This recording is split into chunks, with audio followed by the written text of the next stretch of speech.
오늘은 다윗의 인생 26번째 사무엘하 15장 초반절을 중심으로 함께 살펴보도록 하겠습니다. 오늘은 압살롬의 반역에 대해서 다룰 거예요.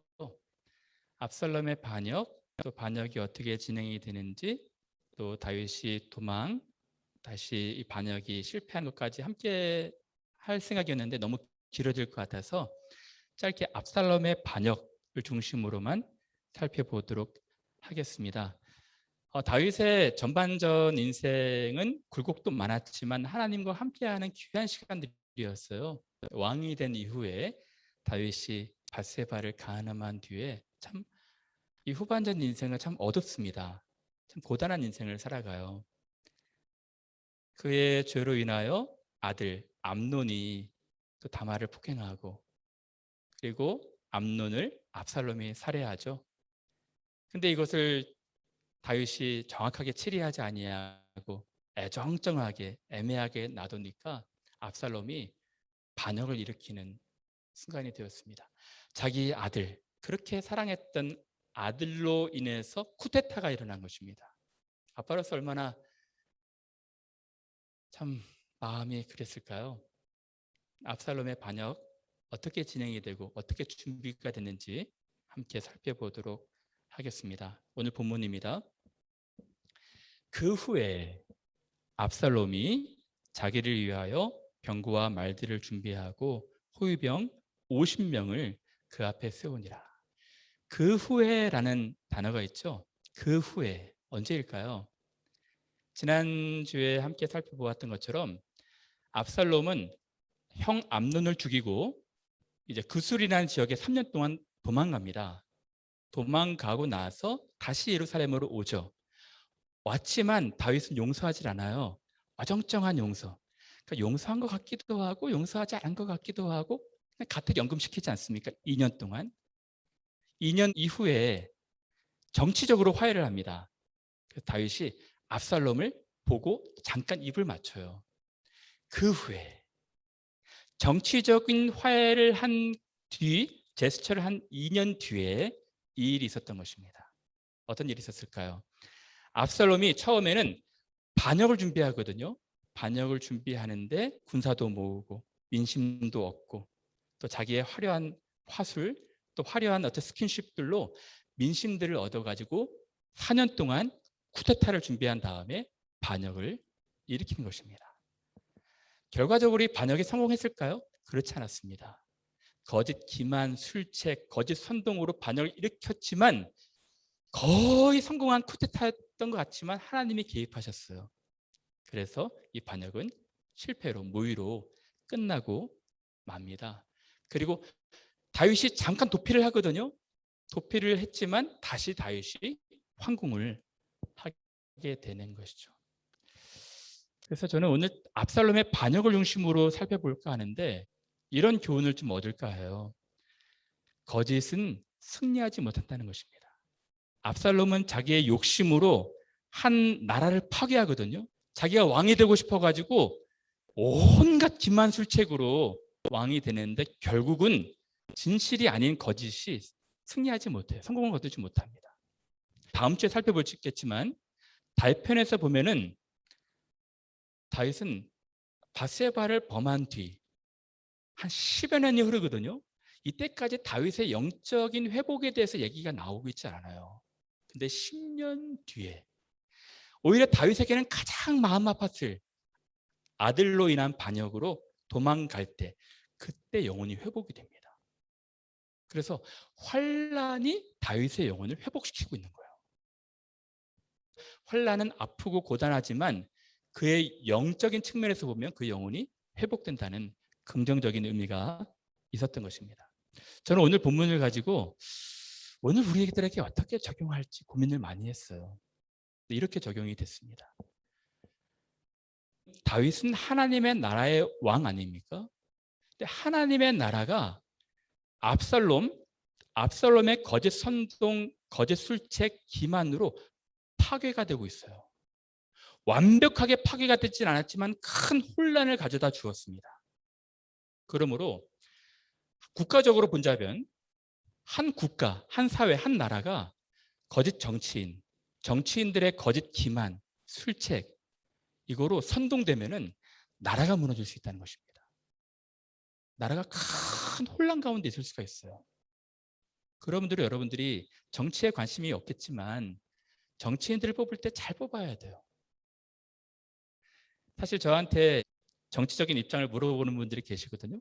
물론 제 나름대로의 정치적인 입장이 있지만 저는 여든 야든 공개적으로 얘기하지 않습니다. 제가 우리 교회 목회할 때 한 번도 제 정치색을 드러내지 않았던 것 같아요. 저는 그것이 맞다고 봅니다.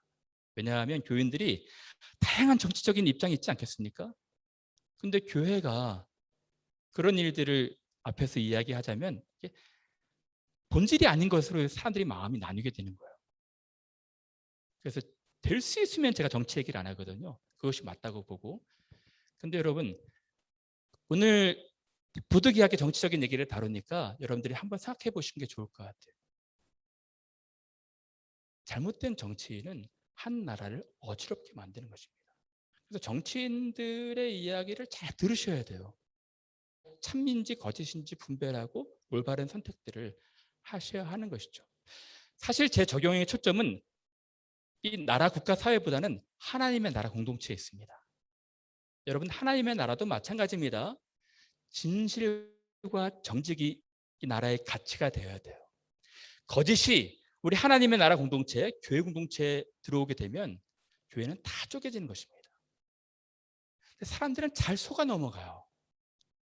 거짓은 여러분들이 철저하게 경계를 해야 됩니다. 그런 의미에서 설교 말미에 제가 거짓은 조심해야 되고 철저하게 경계해야 한다는 말씀을 드리고 싶습니다. 자, 그럼 다시 돌아와서 압살롬이 반역을 준비하거든요. 하나님의 나라를 파괴하는 것입니다. 아버지의 나라, 다윗의 나라를 지금 무너뜨리려고 하는 것입니다. 처음으로 압살롬이 반역을 어떻게 준비합니까? 먼저는 호위병 50명을 세우는 거예요. 군사적으로. 국내에서 자기 왕자의 신분을 알리는 것입니다. 원래 이 호위병 50명을 세우는 것은 다음 왕위 서열 1위, 왕자 태자의 위치에 있는 사람이 가능했던 것입니다. 압살롬이 자기를 위하여 병거와 말들도 많이 준비하고 호위병 50명을 지금 세우고 있는 거예요. 왕이 자기에게 다음 왕위를 줄 것 같지 않으니까 스스로 이 왕위를 쟁취하기 위해서 스스로 계략을 짜는 것입니다. 먼저는 국내를 장악하는 거예요. 어떻게 일이 가능했을까요? 지난주에도 살펴보았지만 요압, 당시 군대 장관은 요압이었습니다. 요압이 묵인하에, 요압의 지지하에 자기가 왕자처럼 행세를 하고 있는 것이죠. 어디를 가든지 호위병, 마차 앞에 있는 호위병들이 자기를 거느리고 다니는 것입니다. 그럼 이것이 어떤 시그널, 어떤 메시지를 줄까요? 아, 저 압살롬이라는 사람이 신분이 복권됐구나.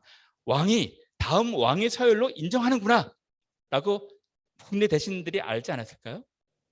그러고 나서 국내를 먼저 장악을 한 뒤에 민심을 사로잡는 것입니다.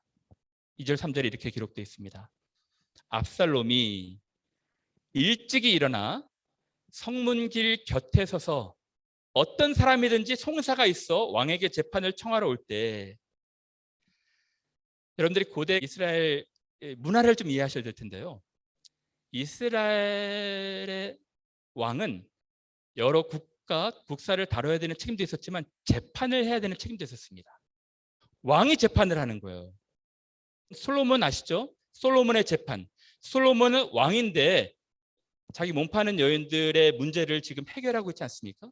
왕이 재판을 합니다. 아침 일찍 성문 앞에서 왕이 재판을 하는 거예요. 근데 왕이 국사로 너무 바쁘면 왕이 그 존경받는 장로들을 또 따로 임명합니다. 그래서 왕이 임명하는 장로들이 재판을 하는 거예요. 근데 압살롬이 지금 일찍 일어나 성문길 곁에 서서 어떤 사람이든지 송사가 있어 왕에게 재판을 청하러 올 때 그 사람을 불러 이르되 너는 어느 성읍 사람이냐? 여러분, 근데 이스라엘 전체 나라에서 재판정은 딱 한 곳 예루살렘 성문이었어요. 그러니까 모든 사람들, 얼마나 억울한 사람들이 많았겠습니까? 예루살렘으로 오는 거예요. 재판을 위해서 왕에게 청원을 하고 재판을 기다리는 것입니다. 먼저는 예루살렘 사람들이 하고 그 다음에 다른 지파 사람들이 하는 것입니다. 근데 이게 나중에 재판 조직 체계가 언제 갖춰지냐면 여호사밧 왕 때, 이 무렵부터 한 850년 뒤에 그때 각 성읍마다 재판장이 세워지거든요. 그 전까지는 다 예루살렘에서 재판한 것입니다.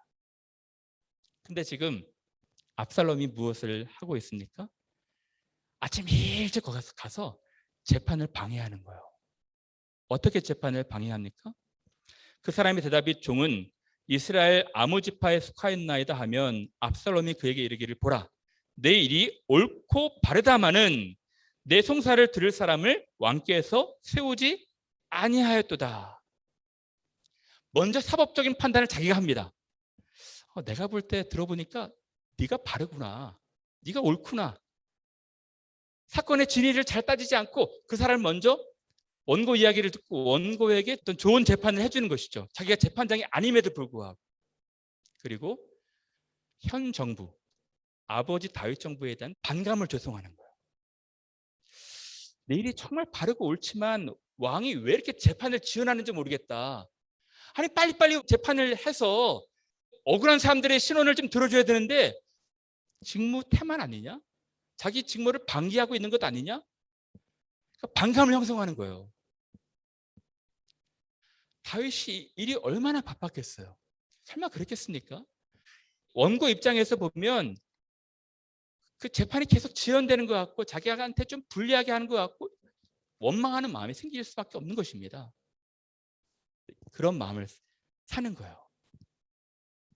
그리고 법률 자문도 해주고 사법적인 결정을 내려주는 것이죠. 그리고 그 다음 구절에 보면 이렇게 기록되어 있습니다. 또 압살롬이 이르기를 내가 이 땅에서 재판관이 되면 다를 거다. 내가 재판관이 되면 또 누구든지 송사나 재판할 일이 있어 내게로 오는 자에게는 내가 정의를 베풀 것이다. 무슨 말입니까? 다윗은 지금 정의를 베풀지 않고 있다는 거예요. 부정직하게 재판하고 있다는 것입니다. 그러니까 아버지 정부, 현 정부는 나쁜 정부라는 거예요. 비판하는 것이죠. 내가 정의를 세울 것이다. 압살롬은 다를 것이다. 하고 민심을 사는 것입니다. 사람들 입장에서 얼마나 고마웠겠어요. 그래서 가까이 와서 절하려고 해요. 사람이 가까이 와서 그에게 절하려 하면 압살롬이 손을 펴서 그 사람을 붙들고 그에게 입을 맞추니. 여러분, 압살롬은 왕자입니다. 지난주에 살펴봤지만 압살롬 어떤 인물입니까? 온 이스라엘에 압살롬처럼 아름다운 자가 없대요. 발바닥부터 머리까지 정수리까지 흠이 없는 사람이래요. 아이돌급이죠, 아이돌급. 우리 때는 장동건, 원빈이 최고였는데 요새는 누구예요?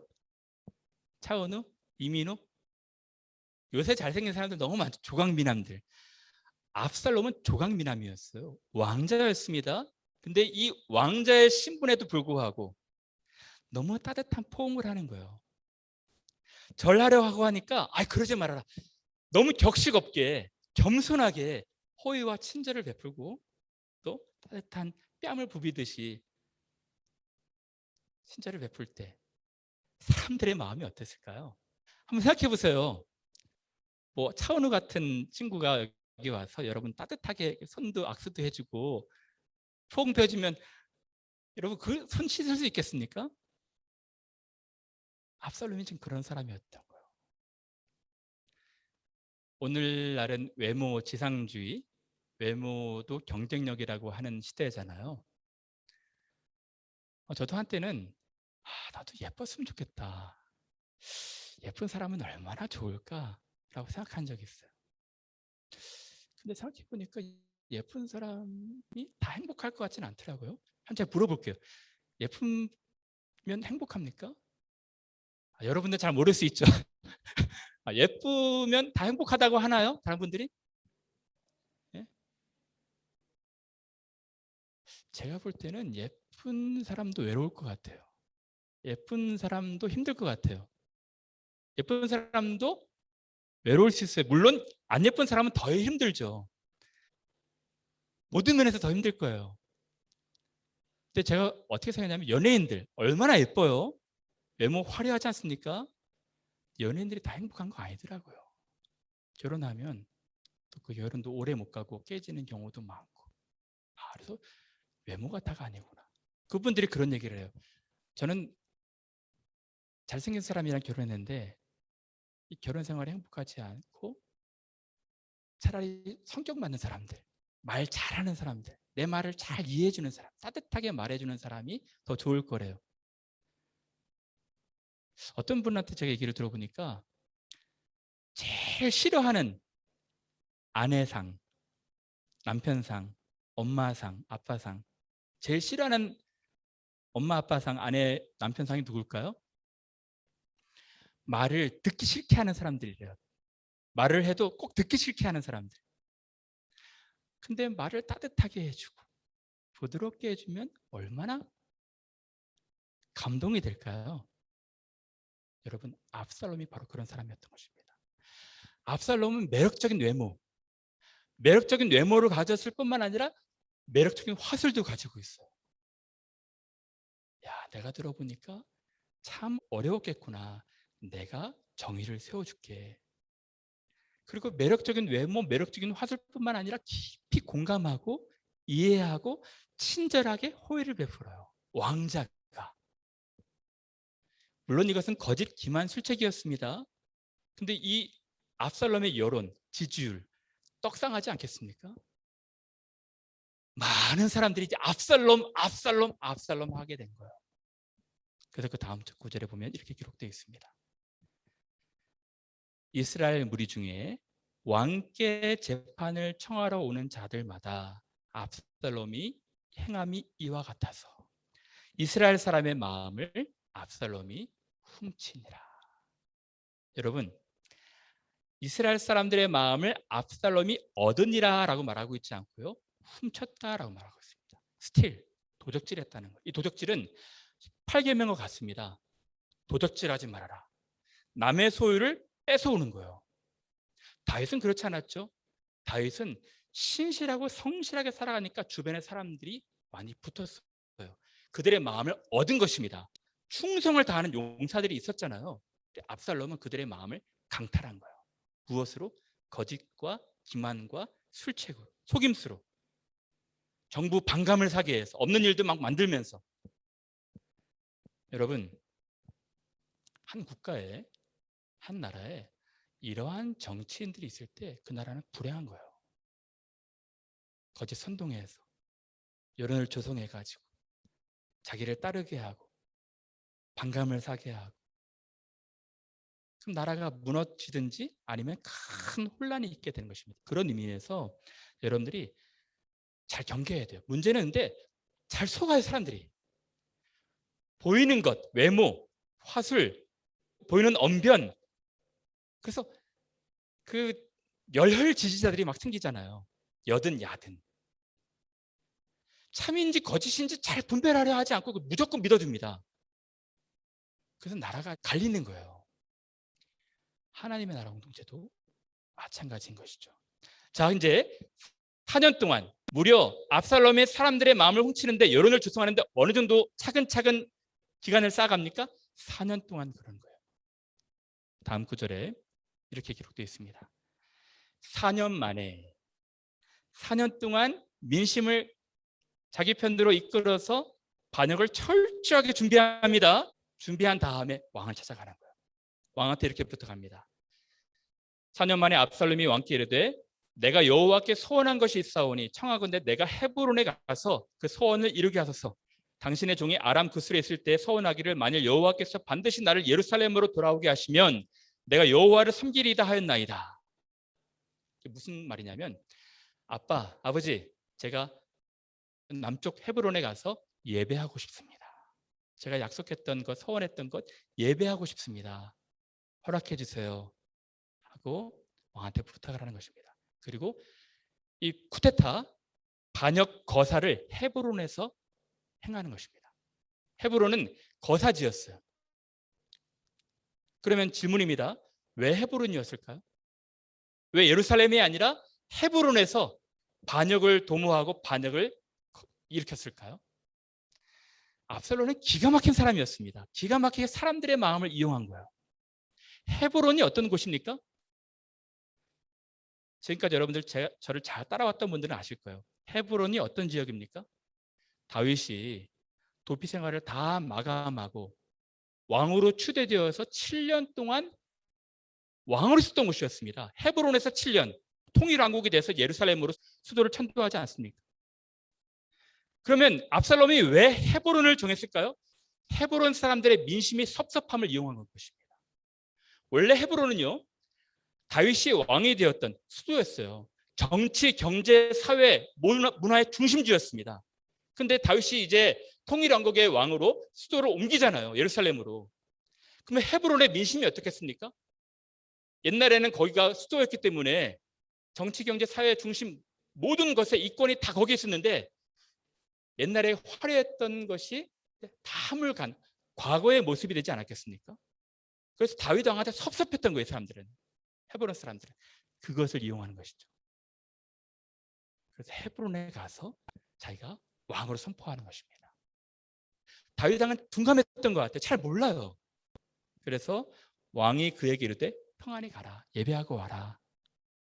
그가 일어나 헤브론으로 가니라. 헤브론으로 가서 어떤 일을 합니까? 이제 압살롬이 정탐을 이스라엘 모든 지파 가운데 두루 보내 이르기를 너희는 나팔 소리를 듣거든 곧 말하기를 압살롬이 헤브론에서 왕이 되었다 하라 하니라. 쿠데타를 선언한 것입니다. 근데 다른 지파, 다른 성읍 사람들이 혹시 동조하지 않을 수 있으니까 밀사를 다 보내는 거예요. 각 지파에, 성읍에. 그래서 헤브론에서 쿠데타를 선언하고 각 밀사들 정탐꾼들을 이용해서 그 민심을 살피는 것입니다. 쿠데타가 선언이 됐죠. 근데 압살롬은 참 주도 면밀한 사람이었어요. 보십시오. 그때 헤브론으로 가서 서원 예배를 드리기로 청함을 받은 사람들 또 있었어요. 200명. 압살롬이 200명의 국내 대신 고위 관리자들, 유력자들을 데리고 들어갑니다. 압살롬과 함께 예루살렘부터 헤브론으로 내려갔으니 그들은 압살롬이 꾸민 그 모든 일을 알지 못하고 그저 따라하기만 한 사람들이다. 여러분, 민심은 자기를 따르거든요. 근데 아직까지 다윗 왕궁 내에 있는 고위 관리자들, 유력자들, 정치인들, 국회의원들, 이 사람들의 민심을 잘 모르겠는 거예요. 그래서 200명을 유력자들을 다 데리고 갑니다. 볼모로 잡은 것이죠. 그래서 쿠데타를 선언하고 동조하면 어느 영화의 제목처럼 내가 살려는 드릴게. 만약에 동조하지 않으면 제거하는 것이죠. 숙청하는 것입니다. 볼모로 잡힌 거예요. 이 사람들은 아무것도 알지 못하고 따라갔는데 너무 놀랐겠죠. 주도 면밀하게 반역을 진행한 것입니다. 그런데 여러분, 이 정치인들, 다윗 정부 사람들이라 할지라도 킹메이커, 키맨이 있었어요. 키맨. 누구였습니까? 아히도벨이었습니다. 제사 드릴 때 압살롬이 많은 사람이 자기를 지지한다 할지라도 민심의 자기를 따른다 할지라도 한 사람, 10,000명의 군대보다 더 중요하고 200명의 국내 대신보다 더 중요한 사람이 있었습니다. 책사였어요. 다윗의 책사, 제2인자. 이 사람이 아히도벨. 다윗의 모사 길로 사람 아히도벨을 그의 성읍 길로에서 청하여 온지라. 반역하는 일이 커감에 압살롬에게로 돌아오는 백성이 많아지니라. 아히도벨이 누굽니까? 저를 잘 따라오신 분들은 아실 텐데요. 아히도벨은 다윗의 충성스러운 신하였어요. 근데 아히도벨이 왜 변심을 했을까요? 왜 압살롬을 따라갔을까요? 아히도벨은 밧세바의 할아버지라고 추정이 됩니다. 밧세바의 아버지 아히암의 아버지가 아히도벨이에요. 그러니까 아히도벨이 자기 사랑하는 손녀딸이 지금 다윗에게 추행을 당한 거예요. 손녀 사위가 우리아가 다윗에 의해서 죽임을 당한 것입니다. 얼마나 실망했겠어요. 얼마나 분노가 치밀어 올랐겠습니까? 복수하고 싶지 않았겠어요. 그래서 아무래도 아히도벨이 그 이후로 길로 자기 고향에 칩거했던 것 같아요. 야인 생활했던 것 같습니다. 근데 그것을 이용하는 것이죠. 그래서 길로에 있는 아히도벨을 자기 편으로 배신케 한 것입니다. 다다음 주에 살펴보겠지만 여러분, 이 아히도벨이 굉장히 지략가였어요. 그래서 아히도벨이 이 낸 제안, 아이디어로 다윗이 꼼짝없이 죽을 뻔했습니다. 하나님이 개입하셔서 이 아히도벨의 지략을 무력화시켰거든요. 기가 막힌 사람이었어요. 이 사람을 얻은 것은 천군만마를 얻은 것과도 같았을 것입니다. 결국은 어떻게 되었습니까? 그 다음 주에 살펴보겠습니다. 다윗이 도망을 가는 거예요. 전령이 다윗에게 와서 말하되 이스라엘의 민심이 다 압살롬에게로 돌아갔나이다 한지라 다윗이 예루살렘에 함께 있는 그의 모든 신하들에게 이르되 일어나 도망하자. 그렇지 아니하면 우리 중 한 사람도 압살롬에게서 피하지 못하리라. 빨리 가자. 그럴 건데 그가 우리를 급히 따라와 우리를 해하고 칼날로 성읍을 칠까 하노라. 다윗에게도 군사도 많았지만 동족 상잔을 원하지 않았던 것이죠. 유혈의 피를 흘리기를 원하지 않았던 것입니다. 그래서 다윗이 도망을 갑니다. 그럼 이제부터 적용 2가지를 하고 마칠까 합니다. 오늘 이 본문으로 우리에게 주시는 교훈이 무엇일까요? 제가 첫 번째로 드리고 싶은 말씀은 이 거짓, 진실이 아닌 거짓이 국가나 사회, 나라 또는 교회 공동체를 파괴한다는 것입니다. 이 한 나라가 잘못된 정치인으로 선동이 되어서 쿠데타가 일어나고 무너질 뻔했어요. 승리하지 못했지만 큰 나라에 아픔을 가져다 준 것이죠. 마찬가지입니다. 그러므로 이 나라 구성원의 사회 구성원의 일원으로 정말 우리들이 해야 될 것은 거짓을 잘 판단하고 분별하고 경계하는 것입니다. 어떤 사회학자의 이야기를 들어보니까 인류 역사상 지금 우리가 살아가는 오늘이 가장 평화로운 나라래요. 평화로운 시대랍니다. 의아하게 생각하는 분들도 있을 거예요. 지금도 혼란스럽고 지금도 불안한 것이 많은데 인류 태초부터 지금까지 지금이 인류 역사상 가장 평화로운 것에 대해서 반문을 가지신 분들이 계실 것입니다. 근데 그분의 이야기는 그거예요. 자기의 힘으로 다른 사람의 목숨을 앗아가는 타살률로 봤을 때에는 지금이 가장 평화로운 시대라는 것입니다. 수백 년 전만 해도 1년에 10만 명분의 수백 명이 어떤 사람의 그 강압으로 인해서 생명을 뺏기는 일들이 있었답니다. 수천 년만 해도 1년에 10만 명 중에 수천 명이 타살률로 인해 죽었대요. 지금 우리가 살아가는 오늘은 10만 명 중에 1명이 죽는답니다. 그러니까 타살률의 관점에서 볼 때는 지금이 가장 평화로운 시대라는 거예요. 어떻게 이 평화가 우리에게 주어졌을까? 사람들이 갑자기 본성이 착해져서? 사람들이 갑자기 본성이 좋아져서? 그것 아니고요. 제도라는 것입니다. 제도. 민주주의 제도가 함께 서로 살아갈 수 있도록 공존할 수 있도록 방법을 가르쳐 줬다는 거예요.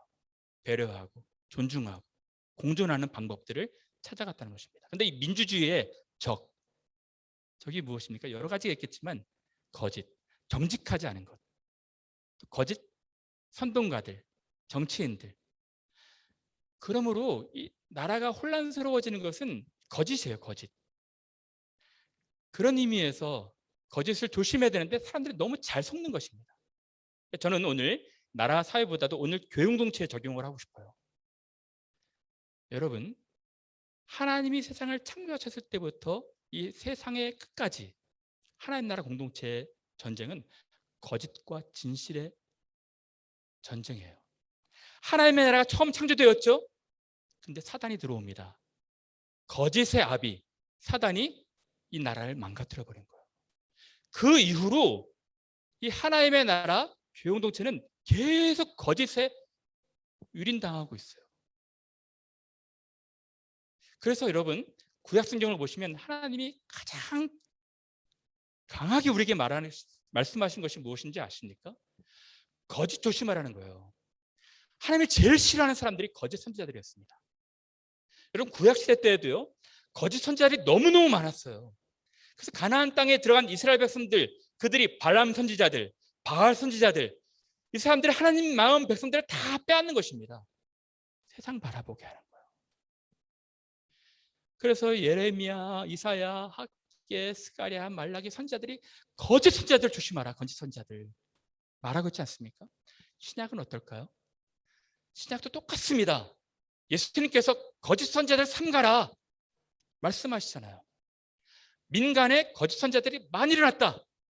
그들이 이적과 기사를 행하여 할 수만 있으면 택하신 자들도 미혹해서 공동체 파괴하는 것입니다. 베드로후서도 말하죠. 민간에 또한 거짓 선지자들이 일어났었나니 이와 같이 너희 중에도 이단과 사입이 바깥뿐만 아니라 우리 안에도 거짓 선생들이, 교훈들이 많이 있다는 거예요. 제가 볼 땐 여러분들 잘 모를 수 있어요. 근데 이러한 잘못된 신학, 잘못된 신앙이 교회 역사에서 많은 교회들을 무너뜨렸어요. 2000년 교회 역사에서. 오늘의 교회도 마찬가지입니다. 저는 그 중에 하나가 이 번영신학, 성공신학이라 생각이 들어요. 원래 성경이 말하는 신앙은 두 가지입니다. 십자가 신앙이에요. 종말 신앙입니다. 근데 이 신앙이 온데간데 없이 사라지고 지금은 기독교인들도 어떻게 하면 성공하고, 어떻게 하면 돈 많이 벌고, 어떻게 하면 세상에서 떵떵거리게 잘 살고, 그거 바라보며 살게 되는 것입니다. 이같이 너희 중에도 거짓 선생들이 있으리라. 여러분, 그러므로 두 번째 적용 어떻게 해야 될까요? 두 번째 적용은 최선을 다해서 경계해야 된다는 것입니다. 조심해야 하는 거예요. 사람들은요, 제가 볼 때, 목회자로 볼 때 너무 잘 속아 넘어가요. 너무 잘 속습니다. 근데 그럴 때 한 공동체가 약해지고 무너뜨리게 되고 보편적으로 이렇게 파괴가 되는 것입니다. 한 나라가 조심해야 될 것이 무엇입니까? 가짜 뉴스, 음모론. 저한테도 어느 목사님이 백신 음모론에 대해서 메시지 보내주시는 분이 계셔요. 진짜 그럴듯해요. 여러분, 많은 사람들이 왜 가짜 뉴스에 속는지 아십니까? 그럴듯하기 때문에 그래요. 또 꼭 그럴듯한 것뿐만 아니라 많은 사람들이 가짜 뉴스에 속는 것은 자기가 믿고 싶은 편견의 어떤 잘못된 정보지만 참 거짓을 분별하지 않고 믿고 싶은 거예요. 그래서 확증 편향이라고 하거든요. 그래서 진위를 구별하지 않고 믿는 것입니다. 그럴 때 이 혼란스러워지는 것입니다. 가짜 뉴스를 여러분들 접할 때 이렇게 생각했으면 좋겠어요. 그 뉴스, 그 말을 하고 있는 사람이 누구인지, 그 말을 하고 있는 의도가 무엇인지, 그 말을 통해서 이익을 보는 사람이 누구인지 주도 면밀하게 분별하는 것입니다. 그리고 나서 참과 거짓을 구분하고 나서 받아들이는 거예요. 무작정 그럴듯하다고 해서 받아들이면 안 되는 것이죠. 제가 드리고 싶은 말씀은 교회 공동체입니다. 하나님 나라 공동체예요. 오늘 우리 공동체에도 잘못된 신학, 잘못된 사상, 잘못된 선동들이 교회에 많이 있어요. 여러분 잘 구별하셔야 됩니다. 여러분 근데 이러한 거짓 선생들, 거짓 가르침들이 나는 거짓 선생입니다. 명찰 달고 오는 거 아니에요. 너무 친절하게 호의와 친절을 베풀면서 매력적으로 다가와요. 그래서 예수께서 뭐라고 말씀하셨습니까? 이렇게 말씀하셨습니다. 거짓 선지자들을 삼가라. 양의 옷을 입고 너희에게 나아오나 속에는 노략질하는 일이라. 양의 옷을 입고 있다는 것입니다. 친근한 사람으로 오는 거예요. 근데 알고 보면 그 속에는 진실이 없는 것입니다. 저는 오늘 보편적으로 전 세계 교회가 경계해야 될 것이 바로 이것이라 생각이 들어요. 여러분들 잘 모르시겠지만 저 같은 신학자들, 저 같은 목회자들은 한눈에 보여요. 너무 매력적인 어떤 모습들, 보이는 모습들을 가지고 매력적인 화술로 사탕 발림으로 친근하게 다가옵니다. 근데 그것을 붙잡으면 넓은 길로 가는 거예요. 우리가 믿고 있는 길은 아까 우리 찬양에도 우리가 불렀지만 좁고 협착한 길입니다. 많은 사람들이 찾지 않는 십자가의 길이에요. 고단한 길입니다. 근데 거짓 선생들은 넓은 길을 소개하는 것입니다. 꼭 그렇게 신앙생활 해야겠니? 꼭 그렇게 막 어렵게 고단하게 신앙생활 하겠니? 이것도 즐기고 저것도 즐기고 자유롭게 해야 되지 않겠니? 너무 양의 옷을 입은 친근한 사람들로 다가오는 것입니다. 분별하셔야 됩니다. 어떻게 분별할까요? 열매로 그들을 알 것이다. 그들의 말을 하는 것을 보는 것이 아니라 그들의 행한 결과, 그 열매로 그들을 알라는 것입니다. 그동안 한국교회가 너무 보이는 것에 집착을 했어요. 보이는 것. 그리고 여러분, 목회자를 교회가 뽑을 때도요, 굉장히 보이는 것에 집착하는 것 아십니까? 보이는 외모, 보이는 백그라운드, 박사학위가 있는지. 물론 그것도 좋은 어떤 그 검증 기준이 되겠죠. 근데 저는 이 부분을 잘 알아요. 한국에 한 8, 90년대부터 그런 신드롬이 벌어졌는데 박사학위 없는 사람들은 교회에 이력서를 못 냈어요. 웬만한 교회들은. 그래서 다 유학으로 이렇게 나오게 된 것입니다. 물론 중요하죠. 근데 여러분, 정말 목회자들에게 중요한 것이 무엇입니까? 어떻게 신실하게 말씀을 잘 해석하고 분석해서 말씀을 전하는지, 또 그 말씀대로 어떻게 신실한 인품과 성품으로 살아가는지, 그것이 중요한 것 아니겠습니까? 근데 다 외적인 것을 보았던 것입니다. 마치 압살롬처럼 매력적인 외모, 매력적인 화술. 저도 그래서 강남의 큰 교회들 목사님들 볼 때, 야, 정말 예쁘게 생겼다, 잘생겼다, 나도 저렇게 잘생기면 좋겠다. 옷태도 기가 막혀요. 몸도 장난이 아닙니다. 아주 잘생겼어요. 루킹이 너무 좋습니다. 그래서 야, 나도 저렇게 목사님처럼 루킹이 좋았으면 좋겠다 해서 그 목사님이 입고 계신 옷을 입어보려고 한번 옷가게 가봤어요. 그 똑같은 비슷한 옷을 한번 입어봤는데 그분은 몸이 장난이 아니었는데 저는 몸이 장난이더라고요. 옷을 바꾸는 게 문제가 아니라 몸을 바꿔야겠더라고요. 여러분, 저같이 이렇게 막 촌스럽고 시골스러워도 그 여러분들은 외모보다는 화술보다는 스타 목사님들 얼마나 말을 잘해요. 기가 막히지 않습니까? 근데 여러분들이 그분이 이 말씀을 어떻게 강론하는지, 그리고 그 강론한 그 말대로 강단 위에서 삶과 아래에서의 삶이 일치하는지 보셔야 되는 것입니다. 그리고 오늘 이 신학, 오늘날 들어온 이 신학이 얼마나 다양한데 이 다양함 속에서 여러분들이 이 진리 보석 귀한 금과 같은 이 진리를 놓치지 않도록 여러분들이 먼저 공부를 많이 하셔야 돼요. 저는 그래서 오늘 같은 이 사회에서 먼저는 목회자들이 결단을 해야 한다는 생각이 들어요. 목회자들이 세상 주류 시류에 현혹되지 않고 진리의 말씀을 잘 사수하고 분별해서 교인들한테 바른 말씀을 가르치겠다고 결심하셔야 한다고 봅니다. 목회자들이 너무 연약해요. 너무 사람들의 평판, 이목에 주의를 기울이는 것입니다. 제가 한 이야기를 들었는데 이 얘기하고 마칠까 합니다. 목사님들 이야기인데요. 목사님들, 중소형 교회, 크지 않은 교회 목사님들 목회하시는데 진짜 있었던 일이랍니다. 진짜 실화래요. 어느 목사님을 통해서 들은 이야기인데 이런 이야기입니다. 어느 조그마한 교회 목회하시는 분 목사님에게 전화가 왔어요. 목사님, 저는 어떤 여행사를 운영하는 여행사 대표입니다. 평소에 목사님 설교를 너무 잘 듣고 있습니다. 어떻게 그렇게 감동 있게 가마력 있게 설교를 잘하세요? 아, 목사님 정말 진짜 감동이었습니다. 목사님, 제가 조그만 여행사를 운영하고 있는데 목사님에게 좀 선물을 드리고 싶어요.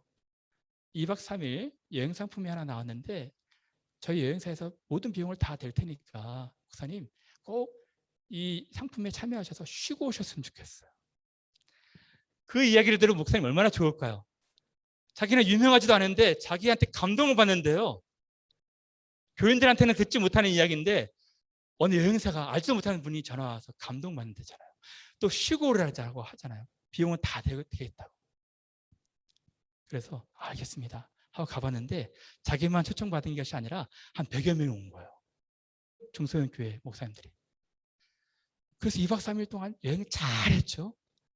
너무 신나게 행복하게 여행을 했어요. 근데 그 여행사 대표가 맨 마지막 날에 단체 사진 촬영을 하겠답니다. 그래서 목사님들이 단체 사진 촬영을 했어요. 단체 사진 촬영을 하고 나서 이렇게 얘기했답니다. 목사님 그동안 여행 재밌으셨나요? 좋으셨어요? 자, 근데 여러분 목사님들이 지금까지 2박 3일 동안 했던 모든 경비는 땡땡땡 이단 교단에서 다 제공한 것입니다. 이제부터 목사님들이 우리 얘기에 협조하지 않으면 목사님들이 찍혔던 그 사진들 다 교회에 보내겠습니다. 그것을 원치 않으시면 이제 저희들한테 함께 협조하시길 바랍니다. 그렇게 얘기를 했다는 거예요. 치열합니다. 그래서 제가 얻은 결론은 목사들은 공짜 좋아해서는 안 된다. 공짜 좋아해서는 안 돼요. 잘 분별하셔야 됩니다. 저는 근데 목회자들이 너무 연약해요. 너무 팔랑귀예요, 팔랑귀. 목회자뿐만 아니라 여러분 성도들, 신자들도 결심하셔야 돼요. 오늘 본문에 뭐라고 기록되어 있습니까? 때가 이르리니 사람이 바른 교훈을 받지 아니하며 귀가 가려워서 자기의 사욕을 따를 스승을 많이 두는 것입니다. 불편한 이야기 듣고 싶어 하지 않는 거예요. 그리고 자기 사욕을 쫓을 스승들을 많이 두고 그런 유튜브 찾고 그런 교회 찾고 하는 것입니다.